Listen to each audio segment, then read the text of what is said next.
Bismillahirrahmanirrahim. Assalamualaikum warahmatullahi ta'ala wabarakatuh. Alhamdulillahi rabbil alamin. Wassalatu wassalamu ala asyrafil anbiya wal mursalin wa ala alihi wa sahbihi ajma'in. Qala rabbi syrah li sadri wa yassir li amri wahlul 'uqdatam min lisani yafqahu qawli. سبحانك لا علم لنا إلا ما علمتنا إنك أنت العليم الحكيم ولا حول ولا قوة إلا بالله العلي العظيم. Alhamdulillah, pertama sekali malah sama-sama kita bersyukur kepada Allah Subhanahu wa taala kerana dengan limpah kurnianya kita masih lagi dihidupkan sehingga ke hari ini. Kita masih lagi diberi peluang untuk bertaubat kepada Allah Subhanahu wa taala, bertaubat daripada segala dosa-dosa yang telah kita lakukan, dan kita masih lagi dapat mengecapi segala nikmat Allah Subhanahu wa taala yang tidak terkira banyaknya. Baik. Alhamdulillah. Pada hari ini kita akan sambung kembali bacaan kitab Pati Muniyatul Musalli, satu kitab yang membicarakan tentang sembahyang. Qala musannif rahimahullah taala. Baik, hari ini muka surat 33 lah. Muka surat 33, tajuk dia mula-mula fardu sembahyang. Qala musannif rahimahullahu ta'ala. Dan apabila melihat Nabi sallallahu alaihi wasallam melihat akan amalan malaikat dalam langit ini, apabila Nabi naik, dinaikkan ke langit, diisrakan, dimi'rajkan, naik ke langit, ke langit yang ketujuh lah, maknanya satu langit ke satu langit tu Nabi melihat para malaikat, ada yang qiyam selama-lamanya, ada yang rukuk selama-lamanya, ada yang sujud selama-lamanya. Maknanya Nabi melihat perbuatan malaikat tersebut. Kemudian Nabi pun bercita-cita. Baik. Qala musannif, dan apabila melihat Nabi sallallahu alaihi wasallam akan amalan, akan pekerjaan amalan malaikat dalam langit ini, langit pertama, langit kedua, langit ketiga, yang mana langit semuanya ada 40 saf. Di langit tu ada 40 saf daripada malaikat. Yang lepas dah lah, yang kita cerita lepas dah tu. Tiap-tiap saf tu 70,000 malaikat. Semua ada 40 saf, tiap-tiap saf tu ada 70,000 malaikat. 10 saf daripadanya berdiri tiada rukuk, duduk berdiri selama-lamanya. Dan 10 saf rukuk selama-lama, tiada sujud. Dan 10 saf daripadanya sujud selama-lama, tiada angkat kepala. Dan 10 saf duduk selama-lama, tidak berdiri. Tu. Yang itulah Nabi melihat amalan malaikat yang itulah. Di langit ada langit pertama, langit kedua, langit ketiga. Ketika mana Nabi di Mi'raj naik ke langit yang ketujuh. Setiap langit tu ada amalan-amalan malaikat. Langit pertama, malaikat ni amalan dia berdiri selama-lamanya, tiada rukuk. Langit yang kedua, amalan malaikat yang lain pula, rukuk selama-lamanya, tiada bangun lah, maknanya duduk rukuk selama-lamanya. Naik langit seterusnya pula duduk sujud selama-lamanya. Tu amalan malaikat. Jadi kemudian apabila Nabi melihat akan amalan malaikat dalam langit ini, bercita-cita ia Nabi. Nabi pun bercita-cita, berazam di hati itu, ataupun bercita-cita bahawa dijadi dan difardu amalan malaikat ini, amalan malaikat dalam langit inilah kepada Nabi. Jadi Nabi bercita-cita, setelah mana Nabi melihat amalan para malaikat di langit itu, Nabi pun bercita-cita, berazam agar difardukan ataupun dijadikan amalan para malaikat itu difardukan ke atasnya, ke atas Nabi dan kepada umatnya, umat Nabi Muhammad sallallahu alaihi wasallam. Tu. Qala musannaf, dan Tuhan telah tahu cita-citanya. Tuhan tahu dah apa yang tersemat di dalam hati Nabi kita tu, Tuhan tahu siap dah. Dan Tuhan telah tahu cita-citanya, cita-cita Nabi, serta pula Tuhan telah mengetahui di awalnya. Maknanya Tuhan tahu di awalnya lagi tu, Tuhan tahu siap dah apa yang tersemat di dalam hati, yang apa yang dicita-citakan oleh Nabi di dalam hati dia. Yang itu Nabi cita-cita supaya amalan para malaikat tu difardukan ke atasnya dan ke atas umatnya. Allah Tuhan tahu daripada awal lagi, itu maksudnya. Serta pula Tuhan telah mengetahui di awalnya bahawasanya sembahyang akan difardu atas Nabi Muhammad dan umatnya. Tuhan tahu daripada awal bahawasanya sembahyang tu akan difardukan ke atas Nabi Muhammad dan umatnya. Tuhan tahu daripada awal lagi. Tu. Yang tu kalau kita mengaji ilmu tauhid, dia panggil ta'alluq ilmu tanjizi qadim. Lulus baharu, maknanya Tuhan tahu daripada sejak azali lagi benda tu. Perkara tersebut Tuhan tahu sejak azali lagi. Tuhan tahu daripada awal lagi nah. Tuhan tahu apa? Tuhan tahu bahawasanya sembahyang tu akan difardu, diwajibkan ke atas Nabi Muhammad sallallahu alaihi wasallam dan umatnya, umat Nabi Muhammad. Maka Tuhan pun difardu. Difardu dengan maksud memfardu, memperwajibkan sembahyang pada malam Mi'raj ini. Tuhan pun memfardulah, memperwajibkanlah sembahyang pada malam Mi'raj ini. Selalu tu maknanya terus. Tuhan pun memfardulah, memperwajiblah sembahyang pada malam Mi'raj ini terus. Itu maksudnya. Dan dihimpun pahala sekalian amalan malaikat, pahala sekalian amalan malaikat dalam 7 lapisan langit, dalam 2 rakaat sembahyang Nabi dan umatnya. Tu hebat lah. Kita sembahyang 2 rakaat sahajalah, pahala dia menyamai pahala amalan para malaikat 7 lapisan langit tu. Dalam 2 rakaat tu kita dapat pahala seperti mana pahala amalan para malaikat 7 lapisan langit. Sebab apa tu yang Tuhan bagi banyak sangat tu, padahal sembahyang 2 rakaat saja. Ialah dia kerana memulia kepada keduanya. Sebab apa? Allah Ta'ala bagi banyak sangat tu, padahal sembahyang 2 rakaat saja. Pahala dia dapat dapat serupa macam amalan para malaikat 7 lapisan langit tu. Para malaikat buat apa? Ada yang rokok selama-lamanya, duduk berzikir selama-lamanya, ada yang qiyam selama-lamanya, ada yang sujud selama-lamanya.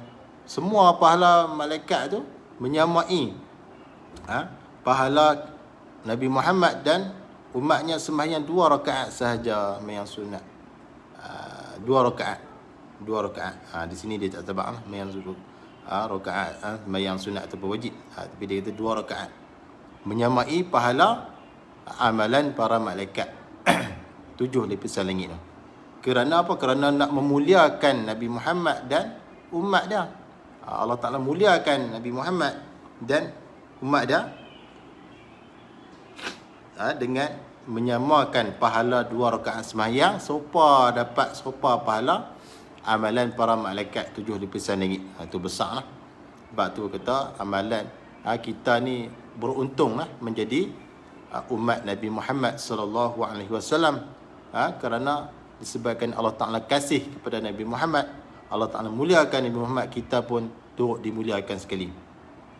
Sehingga kan buat amalan sedikit mendapat amalan, mendapat pahala yang banyak. Untunglah kita menjadi umat Nabi Muhammad sallallahu alaihi wasallam. Jadi kita perbanyakkanlah selawat kepada baginda sallallahu alaihi wasallam, tanda kita bersyukur dianugerahkan oleh Allah seorang nabi yang begitu hebat sekali, insya-Allah. Qala musannif, dan kata Muadz dan Jabir. Muadz dan Jabir ni ulama. Dan kata Muadz dan Jabir, maka sesiapa sembahyang, tak kira siapa-siapalah, sembahyang tu pula serta menyempurnakan syarat sembahyang lah, dan rukuk, sujud. Rukuk, sujud itu rukun lah itu. Menyempurnakan syarat sembahyang, menyempurnakan rukuk. Rukuk dia yang sempurna macam mana? Dah bagi tahu dah itu. Sujud yang sempurna, menyempurnakan. Maka sekalian pahala amalan malaikat dalam langit, maknanya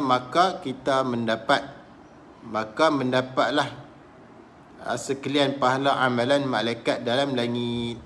Maknanya siapa-siapa yang sembahyang tu dengan menyempurnakan syarat sembahyang, dan rukuk dengan sempurna, sujud dengan sempurna, maka dia mendapat sekalian pahala amalan malaikat dalam langit. Itu maksud dia. Jadi kitab Jawi ini susah sikit lah. Kalau kita tak olah sikit dengan bahasa yang mudah kita faham, kita takkan faham. Sebab dia tulis, dia menggunakan ilmu nahwu juga ni, baca kitab Jawi ni. Baik. Tak kira lah siapa-siapa pun, pangkat dia, nama dia, masyhur ke ataupun tidak, jika dia sembahyang dan dia menyempurnakan syarat sembahyang, dia menyempurnakan rukuk, perbuatan rukuk tu dalam sembahyang, dan dia menyempurnakan perbuatan sujud dalam sembahyang, maka dia mendapat pahala amalan malaikat dalam langit. Maknanya menyamai pahala dia tu. Tu jadi pastikan kita sembahyang tu sempurna. Jangan curi dalam sembahyang. Dalam sembahyang pun ada curi juga. Apa maksud curi dalam sembahyang? Rukuk tak sempurna, i'tidal tak sempurna, sujud tak sempurna. Qala musannif, dan orang yang beramal dalam sembahyang daripada makhluk terdapat kepada orang sembahyang itu. Jadi besar sangatlah amalan sembahyang ni, pahala dia dikurniakan sangat besar. Tapi dengan syarat kita menyempurnakan syarat sembahyang, rukun sembahyang, iaitu rukuk, sempurnakan rukuk, dan sujud. Kita sempurnakan sujud. Tu barulah kita mendapat pahala yang besar. Iaitulah pahalanya, menyamai pahala sekalian amalan para malaikat di langit. Qala musannif rahimahullahu ta'ala, tajuk seterusnya, mula-mula orang sembahyang pada satu daripada sembahyang yang 5. Baik, sembahyang ni asalnya difardukan 50 waktu. Asalnya ketika mana Nabi difardukan sembahyang, ketika mana Nabi di Mi'raj, naik ke langit bertemu dengan Rasulullah, dengan Allah, dan Allah Ta'ala pun sebenarnya Nabi di Mi'raj, naik ke langit yang ke-7 dan melepasi Sidratul Muntaha dan menerima amalan sembahyang fardu. Asalnya 50 waktu asalnya. Kemudian apabila Nabi turun pada langit yang keberapa saya pun tak ingat dah, dan bertemu dengan Nabi Musa. Kemudian Nabi Musa pun bertanya, berapakah fardu yang telah difardukan ke atas kamu dan umat kamu, wahai Muhammad? Nabi Muhammad pun menceritalah sebanyak 50 fardu. Kemudian Nabi Musa pun kalau bahasa kita panggil komen, bahasa kita panggil, umatku yang besar-besar ni pun tak mampu nak buat 50 waktu sehari semalam. Itu komen daripada Nabi Musa lah. Bahasa kita sekarang kita pengen komen. Sedangkan umat kamu, wahai Muhammad, yang kecil-kecil tu, memang tidak mampu melakukan 50 waktu sehari semalam. Kemudian Nabi Musa pun menyuruh Nabi Muhammad meminta kurang daripada Allah Subhanahu Wa Taala agar dikurangkan sedikit. Kemudian Nabi Muhammad pun naik kembali tempat bertemunya dengan Allah tu, tempat menerima sembahyang tu lah. Dan Allah Ta'ala pun mengurangkan 5 waktu. Maknanya daripada 50 kurang 5, 45. Dan Nabi pun turun balik, bertemu pula dengan Nabi Musa. Begitulah Nabi Musa berkata macam itulah. Umatmu tak mampu nak buat. Sebab 45 ni kira banyak lagi. Naik minta kurang lagi. Umatku yang besar-besar pun tak mampu nak buat. Naik minta kurang lagi.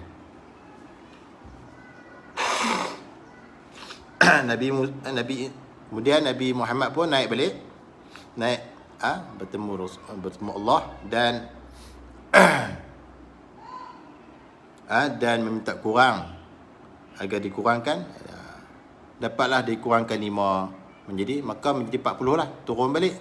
Begitulah berulang-alik bertemu dengan Nabi Musa, macam itulah berulang-ulang beberapa kali dan banyak kalilah, sehinggalah dikurangkan, diringkaskan cerita, sehinggalah dikurangkan hingga 5 waktu. Itu pun Nabi Musa mengatakan tak mampu lagi umatmu, wahai Muhammad, suruh minta kurang lagi. Kemudian Nabi Muhammad pun mengatakan baginda sudah malu untuk bertemu Allah Subhanahu Wa Taala untuk meminta kurang lagi. Sebab 5 ni pun dah rasa banyak dah minta kurang ni, daripada 50 hingga 5. Jadi malu dah nak minta kurang. Itulah lebih kurang dia punya kisah dah. Jadi walaupun kita umat Nabi Muhammad sallallahu alaihi wasallam sembahyang 5 waktu sehari semalam, tetapi pahala dia menyamai pahala sembahyang 50 waktu sehari semalam. Tu besarlah kelebihannya. Tu pun ada orang tinggal lagi nah. Qala musannif, mula-mula orang sembahyang pada satu daripada sembahyang yang 5. Mula-mula.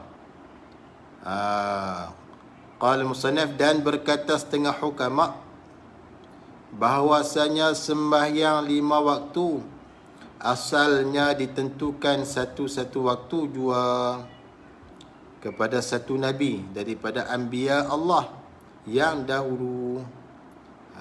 Kata setengah hukama, sembahyang 5 waktu tu asalnya ditentukan satu-satu waktu tu kepada Nabi, kepada satu-satu Nabi daripada Anbiya, daripada Nabi-Nabi Allah yang dahulu. Qala musannif, dan mula-mula orang yang sembahyang subuh, mula-mula orang yang sembahyang subuh ialah Nabi Adam alaihi salam. Nabi Adam lah, ini kata setengah hukama lah. Nabi Adam lah orang yang pertama yang sembahyang subuh. Tatkala keluar daripada syurga ke dalam dunia, maknanya tatkala Nabi Adam tu diusir, dihalau daripada syurga dan dia dijatuhkan ke dalam dunia ini. Jadi orang yang pertama yang sembahyang subuh adalah Nabi Adam AS, yang mana jatuh ke dalam Nabi Adam jatuh ke dalam dunia ini dalam keadaan malam gelap, malam dan gelap. Setengah kata jatuh di India,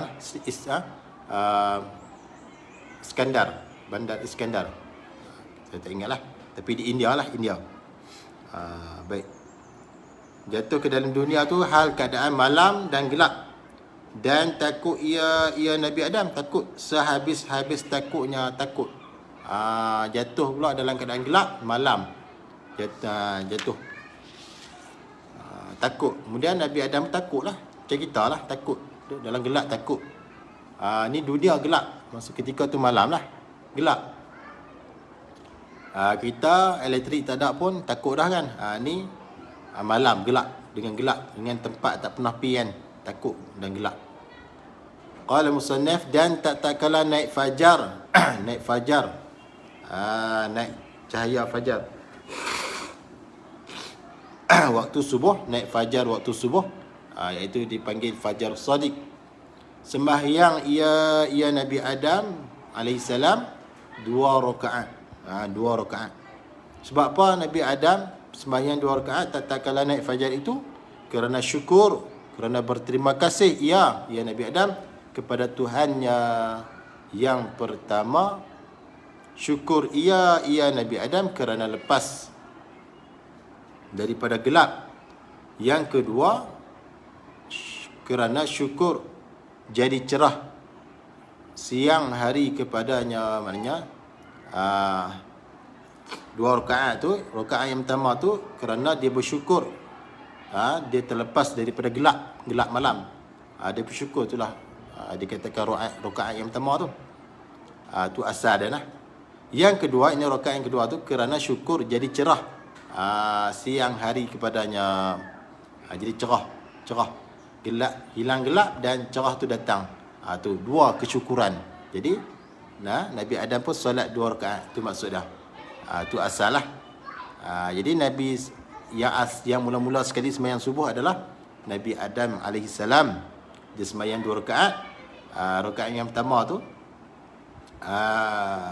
dia syukur kerana telah lepas gelap, daripada gelap.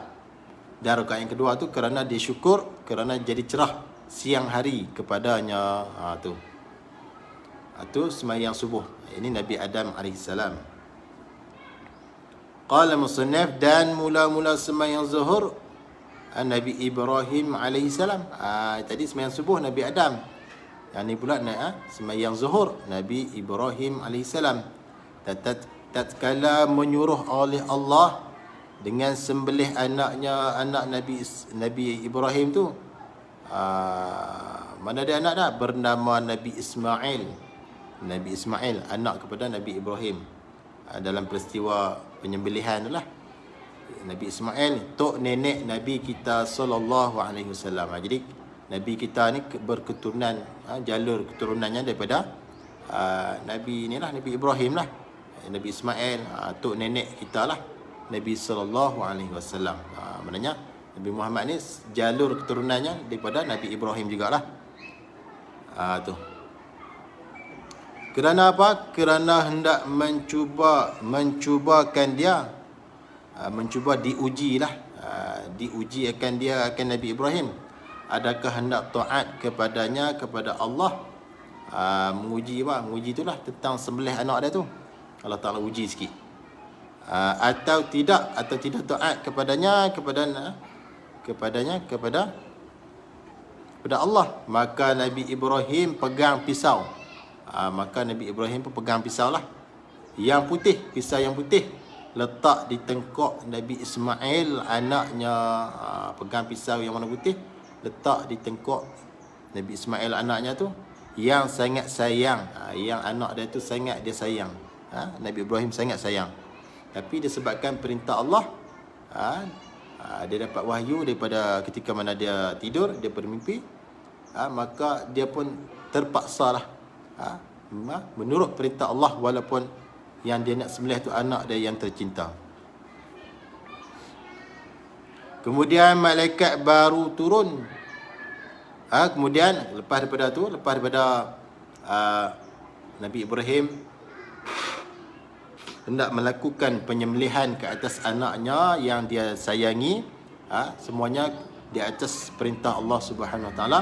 Ketika mana pisau yang warna putih tadi diletakkan di tengkok ataupun di leher Nabi Ismail, kemudian maka malaikat pun bawa turun kibash daripada syurga. Malaikat pun bawa turun kibash daripada syurga, penebusan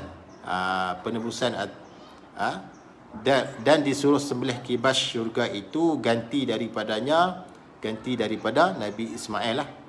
Maknanya disebabkan ketaatan Nabi Ibrahim kepada Allah Subhanahu Wa Taala, Allah pun memerintahkan para malaikat bawa turun kibash sebagai penebusan lah.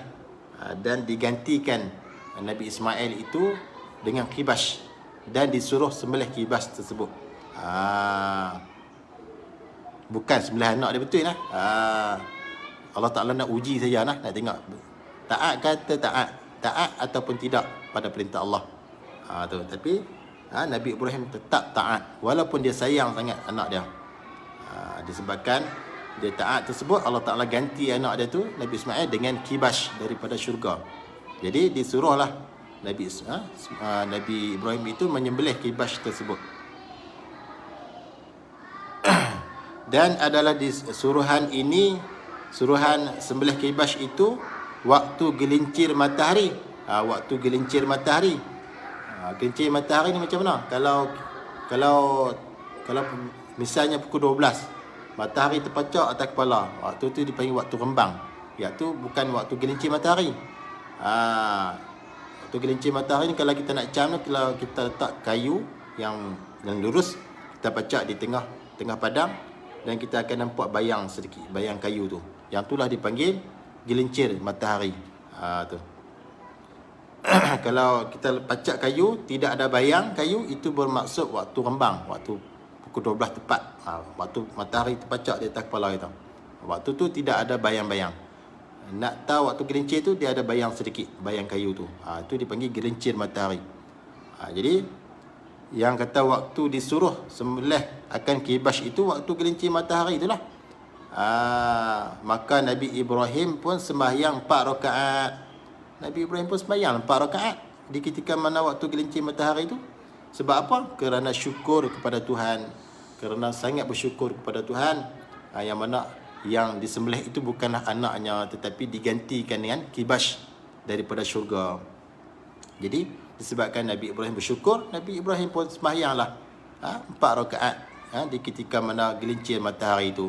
Itulah asal sembahyang zuhur.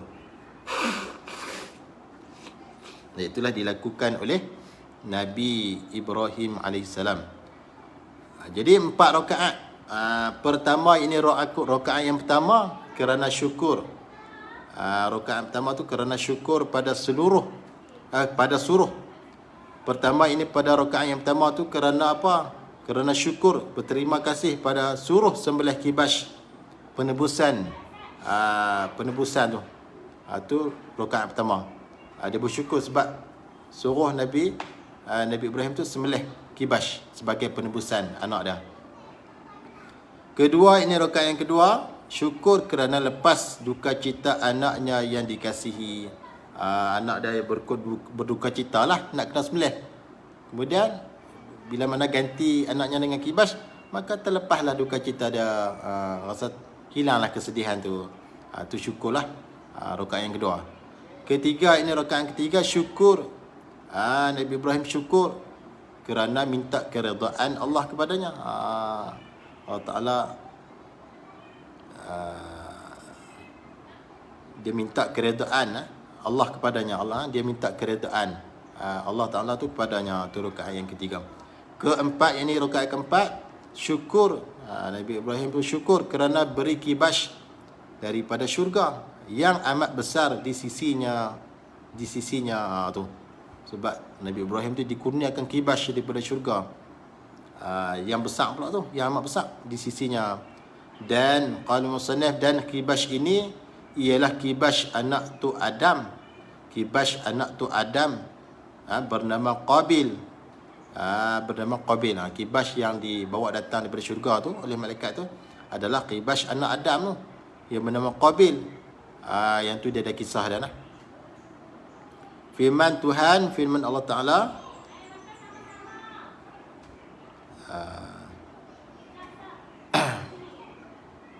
artinya, dan kami tebus sembelih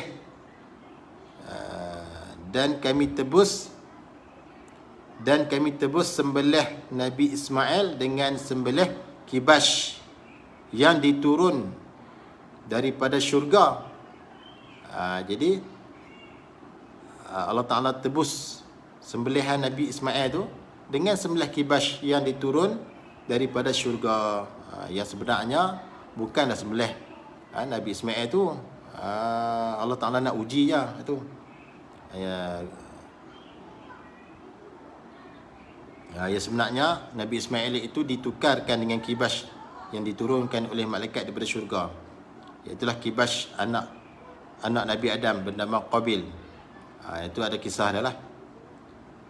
Dan ini juga asal korban pada raya haji. Jadi cerita ini juga cerita tentang korban Nabi Ismail ni, ataupun yang ditukar dengan sembelihan qibash ini, asal juga pada ibadah korban pada raya haji. Tu dia ada kisah dah. Qala musannaf, dan mula-mula orang yang sembahyang asar Nabi Allah Yunus alaihi salam. Baik, jadi kita berhenti sini dulu. Panjang lagi cerita dah, panjang lagi. InsyaAllah ada waktu lapang nanti kita akan teruskan dengan sambungan dan mula-mula orang yang sembahyang asar. InsyaAllah. Jadi mudah-mudahan kita sedikit sebanyak kita dapatlah ilmu dan kita tahu kisah sebenar berkaitan dengan sembahyang. Siapakah yang mula-mula sembahyang subuh, siapakah yang mula-mula sembahyang zuhur, siapakah yang mula-mula sembahyang asar, dan seterusnya lah, insyaAllah. Mudah-mudahan apa yang telah saya sampaikan memberi manfaat kepada semua. Mudah-mudahan dapat kita menghayati sembahyang yang kita lakukan setiap hari, insyaAllah. Dan saya mohon maaf jika sekiranya ada kekurangan dari penyampaian. Saya mohon maaf. Jadi sekadar itu saja yang saya mampu. Baik, jadi sekian dulu. Aku liqauli hadza wa astaghfirullahal azim li wa lakum. Assalamualaikum warahmatullahi taala wabarakatuh.